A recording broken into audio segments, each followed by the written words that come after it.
تہجد کی نماز پڑھنے والے کو اللہ تعالیٰ دنیا میں ہی دو چیزیں ضرور عطا فرماتا ہے۔ اگر آپ تہجد نہیں پڑھتے ہیں تو امید ہے کہ اس ویڈیو کو دیکھ کر آپ ضرور تہجد پڑھیں گے، اور اگر آپ تہجد کی نماز پڑھتے ہیں تو پھر آپ تیار ہو جائیے ان دو چیزوں کو لینے کے لیے جو اللہ تبارک و تعالیٰ اپنے بندوں کو دنیا میں ہی عطا فرما دیتا ہے۔ آخرت میں تو بہت ساری فضیلتیں، بہت ساری نیکیاں، بہت سارے فضائل ہیں تہجد کی نماز کے جو اللہ تبارک و تعالیٰ بندوں کو انعامات عطا فرمائے گا، کہ اللہ تعالیٰ اپنا قرب عطا فرمائے گا، اللہ تبارک و تعالیٰ پلسرات سے جلدی گزار دے گا، اللہ تبارک و تعالیٰ قیامت میں اس کو اپنا دیدار خاص عطا فرمائے گا۔ وہ تمام فضیلتیں، تمام خصوصیات ہیں، لیکن دنیا میں جن چیزوں کے لیے بندہ پریشان رہتا ہے وہ دنیا میں بھی چیزیں ملتی ہیں، لیکن افسوس کہ ہمیں پتہ نہیں ہے، جن لوگوں کو پتہ ہے وہ اس کو پڑھتے نہیں ہیں، تو اس لیے بڑے مسئلے آپ کے حل ہو سکتے ہیں صرف تہجد کی نماز پڑھنے سے۔ پہلی چیز تو یہ ہے کہ جب کوئی بندہ تہجد کی نماز پڑھتا ہے اور اللہ تبارک و تعالیٰ کے سامنے آتا ہے تو اللہ تبارک و تعالیٰ اس بندے کو مانگنے سے پہلے ہی اس کے بارے میں فیصلہ فرما دیتا ہے کہ جو کچھ یہ بندہ طلب کر رہا ہے، جو کچھ یہ مانگ رہا ہے، جو کچھ اس کی منشا ہے، جو کچھ میرا بندہ چاہتا ہے، جس چیز کی بھی میرے بندے کو ریکوائرمنٹ ہے وہ اس کو عطا کر دیا جائے۔ یہ تہجد پڑھنے والے کے بارے میں آپ کو بتا رہا ہوں۔ اور اللہ تبارک و تعالیٰ ایک خاص دنیا کی طرف توجہ نگاہ ڈالتا ہے، خاص توجہ فرماتا ہے اور سارے لوگوں سے کہتا ہے، بندوں کی طرف متوجہ ہو کر فرماتا ہے کہ ہے کوئی بیمار انسان جو شفا چاہتا ہو اور اسے شفا نہ مل رہی ہو، اور وہ یہ چاہتا ہو کہ اسے شفا ملے، تو آئے میرے سامنے کھڑا ہو، میرے سامنے سر جھکائے یعنی تہجد پڑھے، میں اس کو شفا عطا کر دوں۔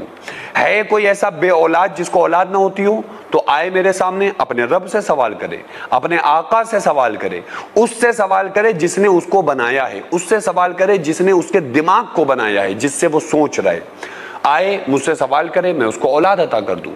ہے کوئی ایسا شخص جس کی کوئی دعا قبول نہیں ہو رہی ہے، میرے سامنے آ کر اپنے رب سے مانگے، میں اس کی دعاؤں کو قبول کرنے والا ہوں۔ تو جب کوئی بندہ اپنے بستر کو چھوڑتا ہے اور اللہ کے سامنے آ کر تہجد میں کھڑا ہوتا ہے تو ابھی وہ سجدے سے سر نہیں اٹھا پاتا ہے، اللہ تعالیٰ فرشتوں سے فرماتا ہے کہ میرا بندہ جو مانگتا ہے اس کو عطا فرما دو، جو چاہتا ہے اس کو دے دیا جائے۔ تو یہ خصوصیات ہیں تہجد کی نماز پڑھنے کی۔ آقا علیہ الصلوۃ والسلام نے ارشاد فرمایا کہ تہجد کی نماز یہ تمام انبیاء علیہ السلام نے پڑھی، یہ رات میں قیام اللیل تمام انبیاء علیہ السلام نے اس نماز کو پڑھا، اور یہ صلح کا طریقہ ہے، اور یہ تہجد کی نماز بندے کو اللہ سے قریب بنا دیتی ہے،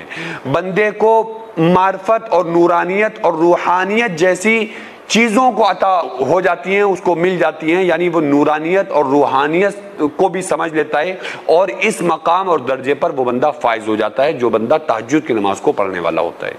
اس کے علاوہ دنیا میں اس کو کیا چیزیں ملتی ہیں؟ پہلی چیز اللہ تبارک و تعالیٰ اس کو ذہنی طور پر ایک ایسی شفا عطا فرماتا ہے کہ جو بندے کا ہر وقت دماغ الجھا رہتا ہے، باڈی بندے کی کام نہیں کرتی ہے، باڈی کے اندر درد رہتا ہے۔ آپ آزما کر دیکھ لیں، تہجد پڑھنے والے بن جائیں، آپ نے تہجد کی نماز پڑھی، پورا دن جو پھرتیلا آپ کا بدن رہے گا، آپ پورے کام مزے کریں گے، پھرتی سے کریں گے، دماغ ایک دم آپ کا فریش رہے گا۔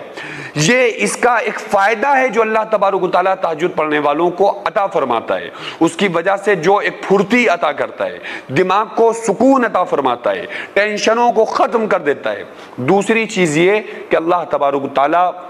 اس بندے کو غنی کر دیتا ہے۔ غنی کا مطلب کیا ہے کہ اگر تھوڑا سا بھی وہ بندہ کمانے والا ہوتا ہے نا تو تھوڑے میں ہی اس کو بہت لگنے لگتا ہے، یعنی ایسی برکتیں اس کو حاصل ہوتی ہیں، اس کی ساری تمنائیں خواہشات پوری ہوتی رہتی ہیں، اور وہ پیسہ تھوڑے کا تھوڑا ہی رہتا ہے، لیکن اس کی خواہشات انہی تھوڑے پیسوں سے اللہ تعالیٰ پوری فرما دیتا ہے، اس میں برکت عطا فرما دیتا ہے۔ اب آپ کے ذہن میں ایک اور سوال یہاں پر آ سکتا ہے، میں اس کو بھی کلیئر کرنا چاہتا ہوں کہ ہو سکتا ہے کہ آپ پہلے سے تہجد کی نماز پڑھتے ہوں اور آپ بہت ساری دعائیں مانگ رہے ہوں، اور جس مقصد کے لیے تہجد پڑھ رہے ہوں آپ کو نہیں مل رہا ہے، تو آپ کے ذہن میں خیال آ سکتا ہے کہ بھائی میں تو ایک عرصے سے تہجد پڑھ رہا ہوں لیکن پھر بھی جو میں چاہتا ہوں، میری جو تمنائیں ہیں وہ ابھی تک پوری نہیں ہوئی۔ تو اس کے پیچھے بھی ایک راز ہے۔ بعض کچھ ایسے نیک بندے ہوتے ہیں جن کے بارے میں